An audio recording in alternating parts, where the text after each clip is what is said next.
You ask Tiger to solve. This deals with linear equations with one unknown. The final result is x equals -3. Let's solve it step by step. Group all x terms on the left side of the equation. Subtract 2x from both sides. Group like terms. Simplify the arithmetic.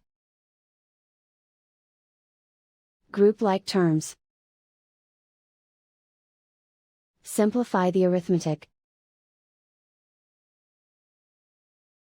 Group all constants on the right side of the equation. Add 3 to both sides.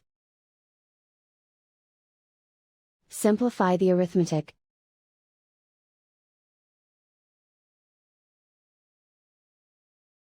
Isolate the x. Divide both sides by 2. Simplify the fraction.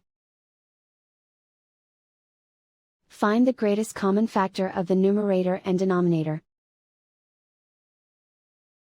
Factor out and cancel the greatest common factor. And so the final result is x equals -3.